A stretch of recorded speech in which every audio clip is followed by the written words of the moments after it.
e vou começar, porque eu já comecei tarde hoje. Eu quero só fazer um alinhamento com vocês de República Velha. Eu deixei uma aula gravada, tá? De República Velha para vocês do Classon, tá? Mas eu acho que é legal discutir com vocês na apostila. Oi, Camila, bom dia.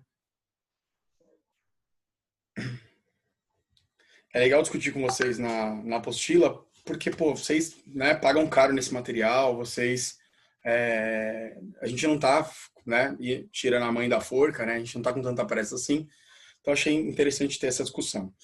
Essa discussão que eu vou fazer com vocês, como eu já deixei uma aula gravada, é um alinhamento mesmo do capítulo, tá? Então, eu tô aqui com vocês na apostila, na página 512, que é a síntese do capítulo, tá?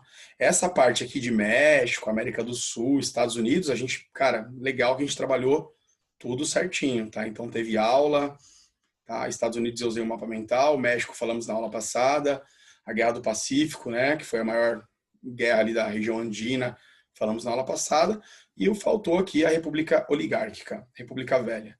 E por que eu quero que vocês deem total atenção a isso, segundão? Porque esse assunto é um dos mais recorrentes do vestibular, tá? Enem, FUVEST, PUC, qualquer grande vestibular que você for fazer, vai cair alguma coisa de tenentismo, vai cair alguma coisa de revolta de Guerra de Canudos, vai cair alguma coisa de República Oligárquica, República do Café com Leite.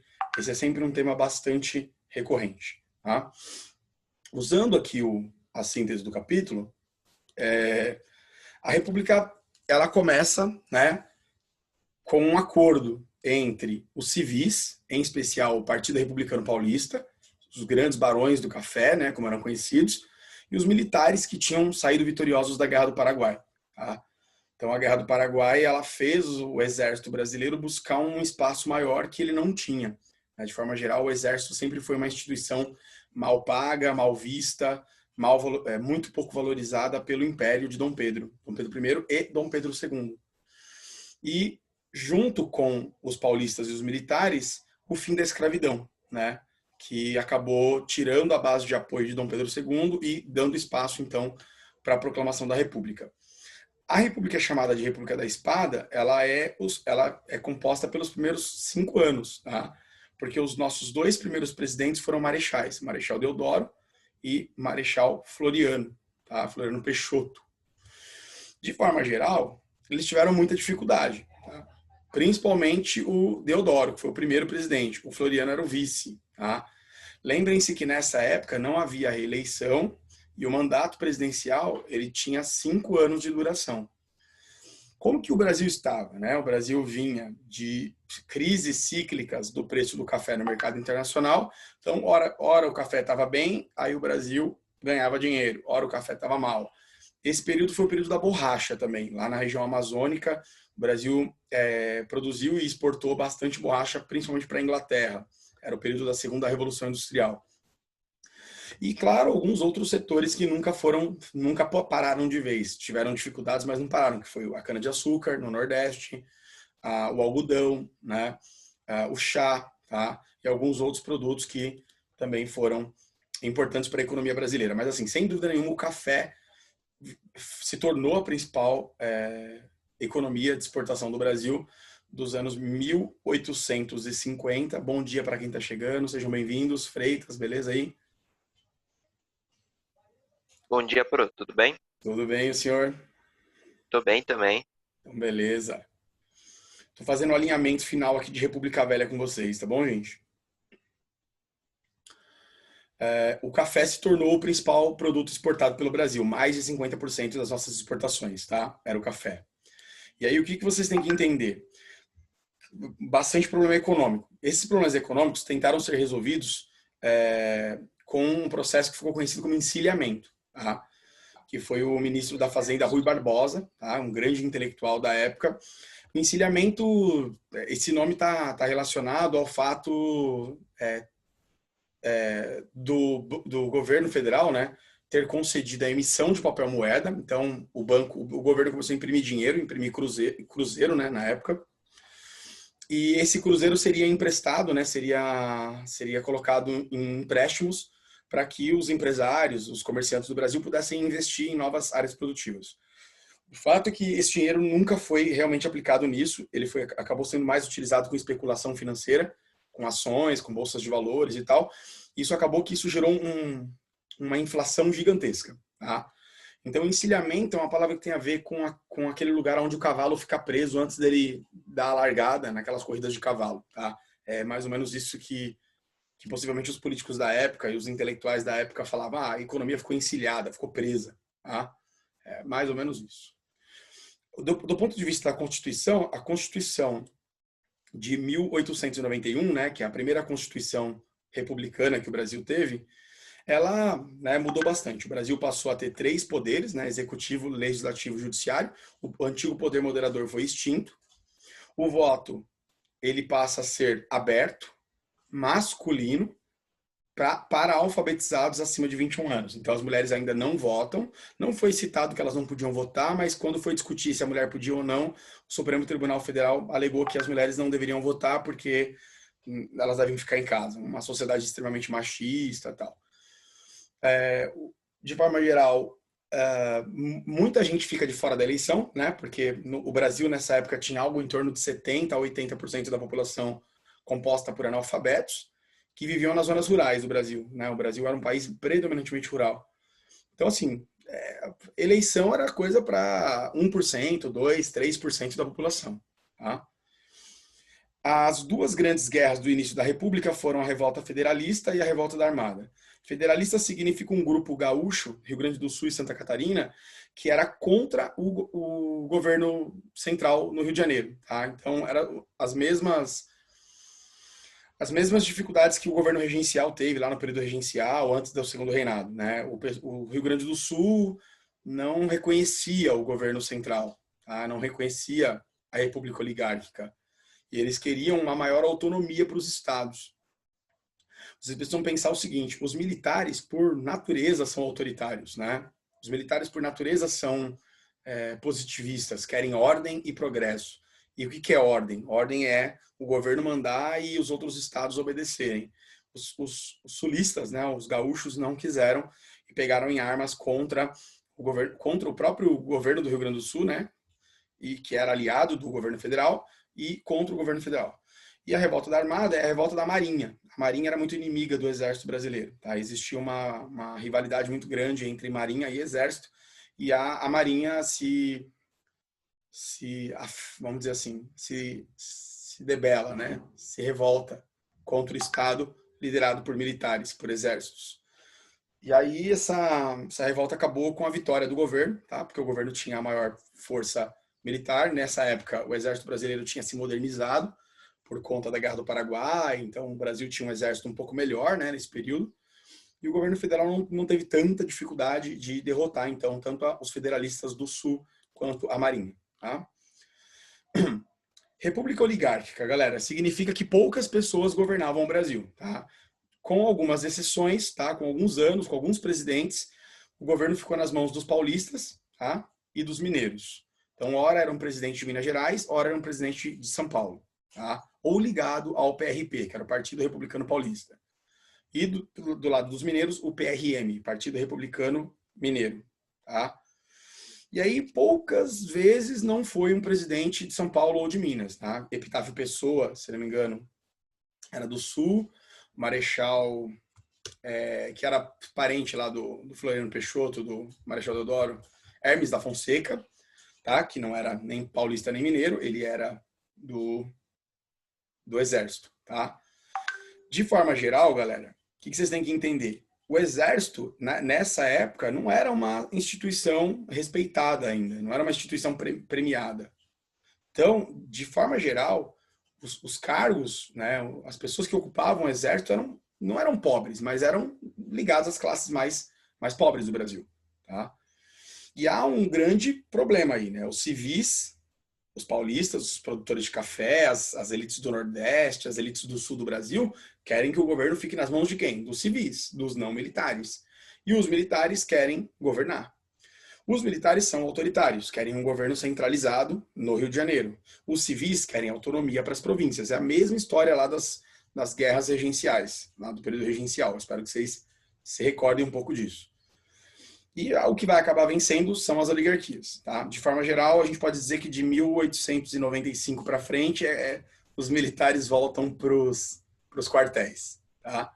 Eles vão ficar mais ali no apoio a um ou outro partido, no apoio a um outro grupo, salvo a exceção Hermes da Fonseca, que governou o Brasil na Primeira Guerra Mundial, 1910 a 1914, que foi inclusive foi um governo bom, inclusive, não foi tão ruim.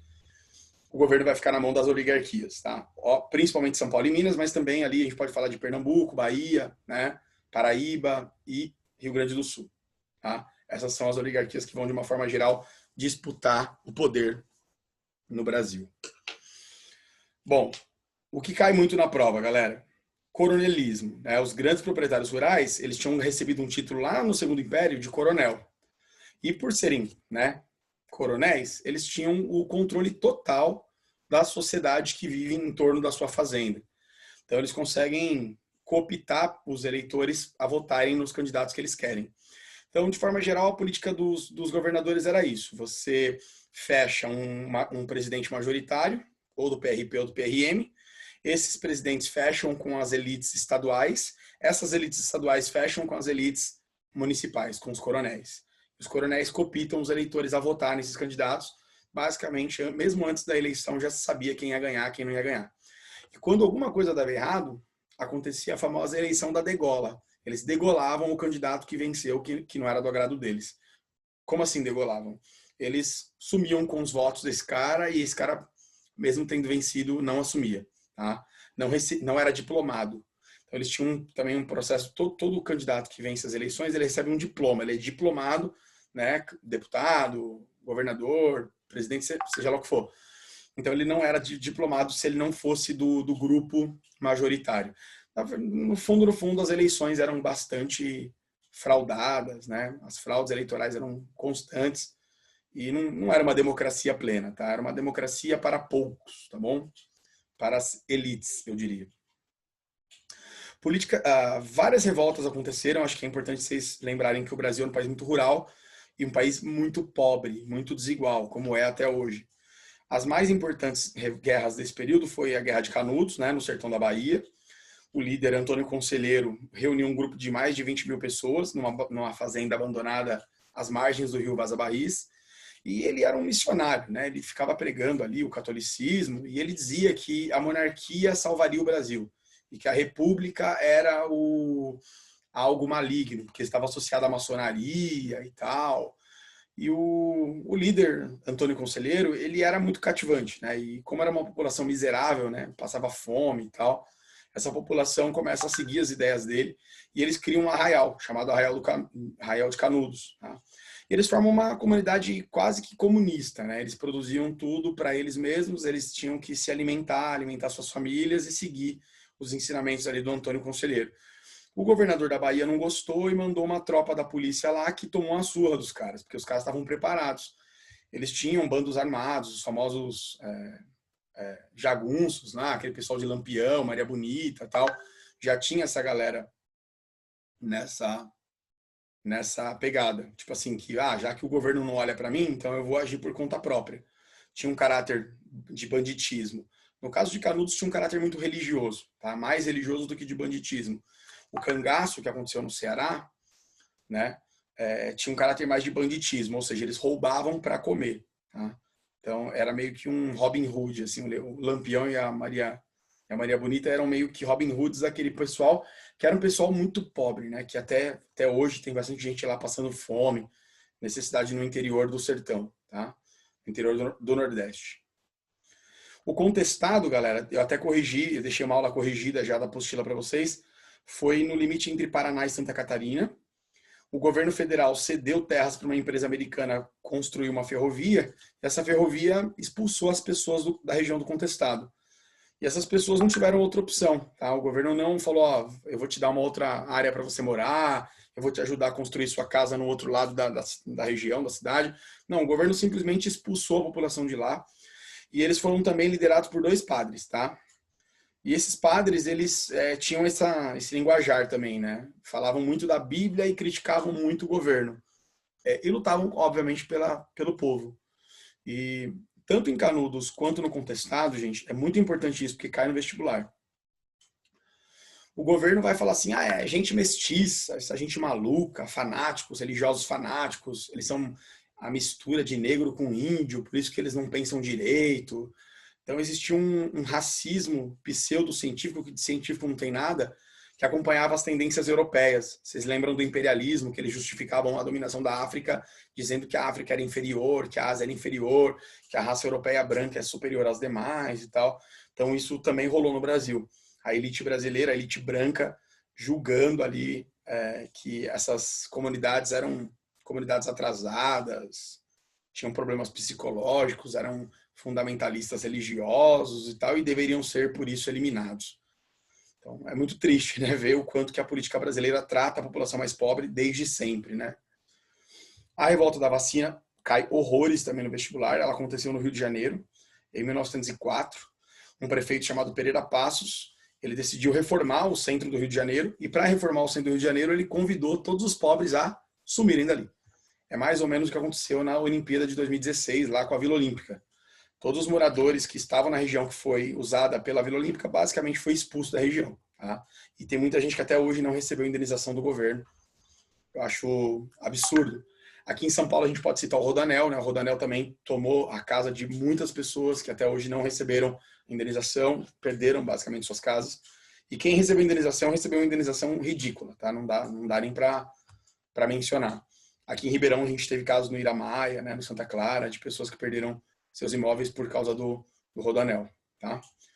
E a revolta da vacina, então, expulsa os pobres do centro do Rio de Janeiro e, ao mesmo tempo, eles obrigaram, porque nessa época tinha um surto de varíola e malária, né, acontecendo no Rio de Janeiro, que são doenças que vinham da Europa, né, chegavam nos navios, e como a população não tinha saneamento básico, né, não tinha água encanada, não tinha coleta de esgoto e tal, era uma cidade, obviamente, muito suja, começou a rolar um surto epidêmico.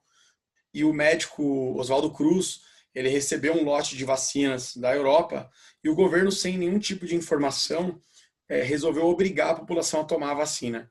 E aí juntou a expulsão dos pobres do centro com a obrigatoriedade da vacina, a população pegou pedaços de pedra, pau, e foi para cima do governo. Foi uma chacina danada, porque o governo matou dezenas e centenas de pessoas nessa ocasião. Isso mostra o quanto, né, as elites das grandes cidades, elas não se preocuparam, né, com a moradia dos pobres, não se preocuparam com a vida dos pobres desde sempre. Não é à toa que hoje o Rio de Janeiro cercado por favelas e tal. Então, prestem atenção nisso. Os escravos que tinham acabado de ser libertos não receberam nenhum incentivo do governo.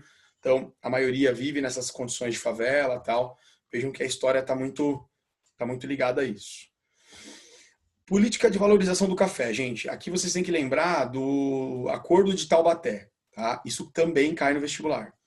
O Acordo de Taubaté foi assinado em 1906 contra a vontade do governo. Na época, Rodrigues Alves era o presidente. Os barões do café de São Paulo e Minas, eles queriam que o governo financiasse os preços do café. É uma coisa absurda, tá? É socialismo para os ricos, né? Tipo assim, ó, o preço do café tá bom, então beleza, então não tem o que fazer. A gente vai plantar café, vamos vender café, Estados Unidos, Europa, tal, beleza. O preço do café despencou, então a saca do café foi lá para baixo. Esse acordo, ele obriga o governo federal a comprar o café pelo preço que os cafeicultores querem e estocar esse café.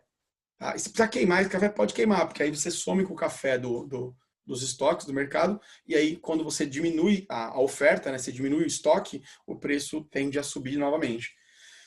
Resumindo, né, os caras fizeram uma lei para o governo usar o dinheiro público para sustentar os barões do café quando o café não tivesse com preço bom. Pasmem vocês, isso foi aceito, e não é à toa que o Brasil vai se endividar muito nesse período, porque vai ter que usar dinheiro emprestado muitas vezes de outros países.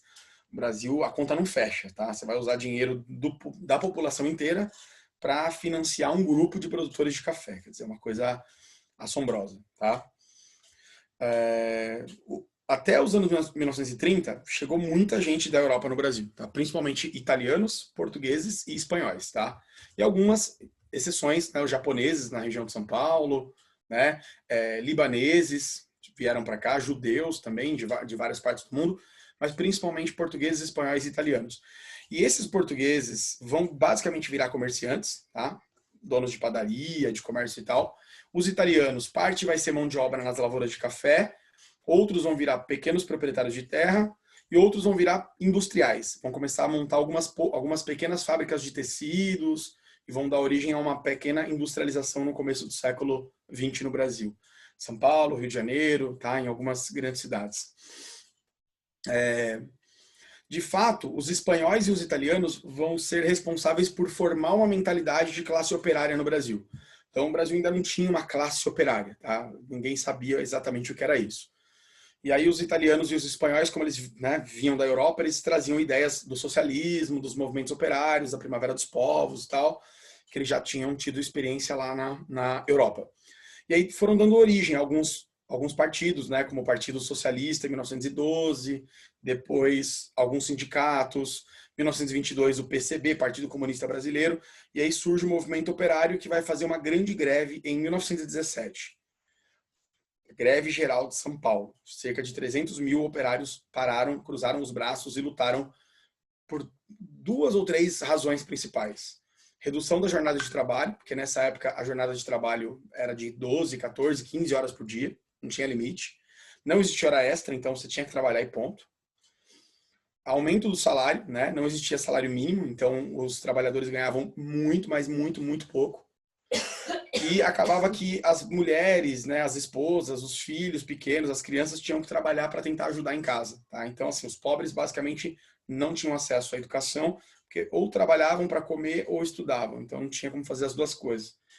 E aí, essa greve geral, ela dá início a uma luta dos operários que só vai dar certo, de fato, com o governo Vargas. Tá? Que é o ano que vem que a gente vai ver isso, que é quando surgem as leis trabalhistas, tá? As CLTs, as leis trabalhistas, só de 1930 para frente. Antes disso não existia lei trabalhista no Brasil, então tinha esse confronto entre os trabalhadores e os patrões e a polícia. Porque como a greve era proibida, então toda vez que tinha greve a polícia vinha e descia a porrada em todo mundo, prendia lá os líderes da greve, era uma coisa bastante complicada para os trabalhadores e tal. Gente, são 10h10, falta 5 minutinhos. Queria perguntar se vocês estão entendendo o que eu estou falando, tá dando para entender, gente? Sim, pro. De boa? Alguma pergunta? Alguém está com dúvida? Tá tranquilo. Beleza. Seguinte, então, ó, falei para vocês aqui um pouquinho, né, da questão da imigração, da classe operária. E um fator importante, né, que eu acho que eu não posso deixar de falar para a gente fechar essa aula, então. A crise da República Velha. Como que essa República do Café com Leite, né, República Velha, ela entra em crise e ela acaba e dá lugar ao governo Vargas, tá? A era Vargas. De forma geral, a crise da República Velha começa com o tenentismo, tá? Que é um movimento de jovens militares, alguns tenentes, outros capitães, outros cabos, major, enfim, não é só tenente, mas ficou conhecido como movimento tenentista. Esse movimento começou em São Paulo, no Rio de Janeiro, em 1922, tá? E em 1924. E o que queriam esses jovens militares? Eles queriam purificar a política brasileira, tá? Então eles lutavam contra as fraudes eleitorais, contra a corrupção. Eles pensavam que o Brasil tinha que deixar de ser tão agrário exportador e precisava de um caminho mais para a industrialização. Então eles sonhavam com um país mais industrializado, né?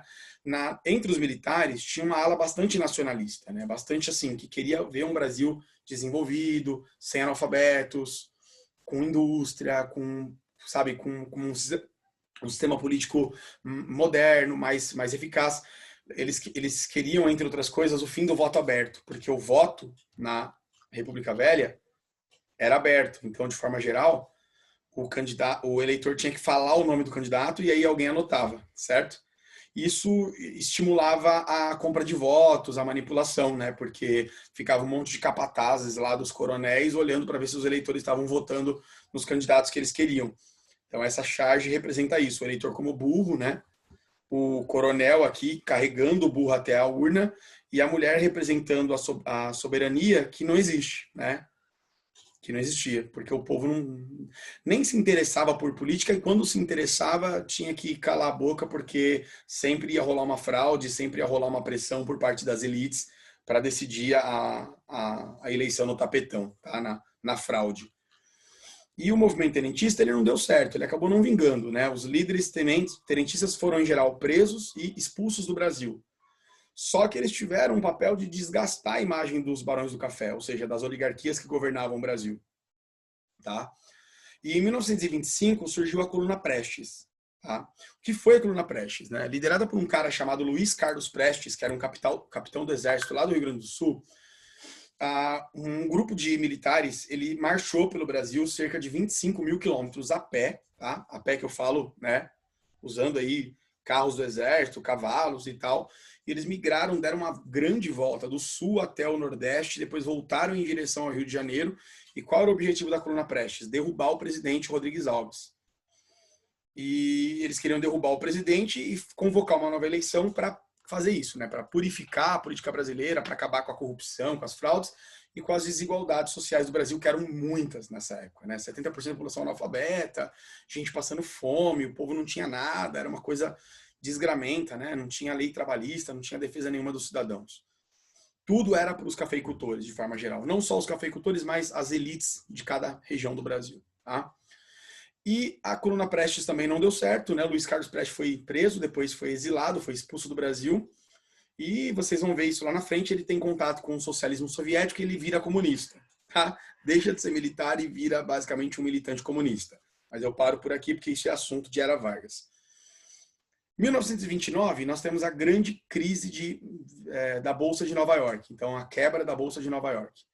E a quebra da Bolsa de Nova York fez com que os Estados Unidos, que era o nosso maior comprador, parassem de comprar o nosso café.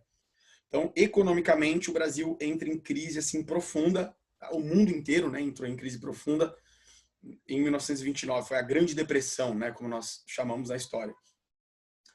E com essa crise, as eleições marcadas para março de 1930 ajudaram, tá? Porque o Brasil já estava em crise e aí a eleição de 30 tinha que ser o quê? O presidente atual era Washington Luiz, era um paulista. E era a vez dele indicar um mineiro. Tá? Pela política do café com leite, ele tinha que indicar um sucessor mineiro. E os paulistas não indicaram. Eles romperam com Minas e indicaram Júlio Prestes, que era um candidato do PRP, do Partido Republicano Paulista. Os mineiros ficaram putaços da vida, tá? E romperam com os paulistas. Então há uma dissidência, uma ruptura entre as duas elites que governavam o Brasil. Então os paulistas ficam sozinhos, perdem o apoio de Minas. E o que Minas faz? Minas se alia ao Rio Grande do Sul e se alia à Paraíba em torno da candidatura de Getúlio Dornelles Vargas. E ao apoiar Vargas, né, então você tem agora 3 oligarquias, Minas, Paraíba e Rio Grande do Sul, contra São Paulo, tá, e Rio de Janeiro. Né, Rio de Janeiro entre aspas, mais São Paulo mesmo. Nas urnas, São Paulo vence, até porque existiam fraudes, tal, a compra de voto era muito grande. Júlio Prestes é eleito com 1 milhão de votos contra 800 mil votos do Getúlio Vargas. Só que ocorreu um incidente que acabou gerando o golpe de 1930, que foi o assassinato do candidato a vice do Getúlio Vargas, João Pessoa, que era um candidato da elite da Paraíba, era um paraibano. Ele foi assassinado. Os militares imediatamente pegaram em armas, colocaram a culpa nos paulistas e falaram, ó, acabou, os paulistas não governam mais, não. E aí deram um golpe, destituíram Washington Luiz, não deixaram Júlio Prestes assumir e colocaram Getúlio Vargas como o novo presidente do Brasil, em um governo provisório. Então ele teria que, dali para frente, organizar uma nova Constituição e dali para mais para frente um pouquinho, uma nova eleição, mas os paulistas não poderiam mais governar a partir daquele momento. Esse fato ficou conhecido como Revolução de 1930. E em 30 de outubro de 1930, Vargas vira o novo presidente do Brasil, não através da urna, lembrem bem disso, mas através de um golpe. Então, os militares derrubaram Washington Luiz e colocaram Getúlio Vargas no poder. É um golpe militar. E aí acaba a República Velha, dando início, então, à Era Vargas. Galera, é isso. Ana Laura, Dani, Freitas, Camila, Guzmão, Rani, tudo bem para vocês? Tudo tranquilo, Pro. Tudo bem, Pro. Tudo, Pro. Beleza, gente. Só tenho que agradecer infinitamente vocês pela paciência, pelo carinho de vocês de ter entrado na aula. Estou à disposição de vocês. Tem uma aula no Classroom de correção de tudo isso que a gente falou agora, tá? Qualquer dúvida me procurem, porque esse tema é bem importante. Um beijo aí no coração de vocês. Bom final de dia. Tchau, pro. Falou, galera. Valeu. Tchau, pro. Tchau, tchau. Tchau, pro. Tchau, gente. Obrigado.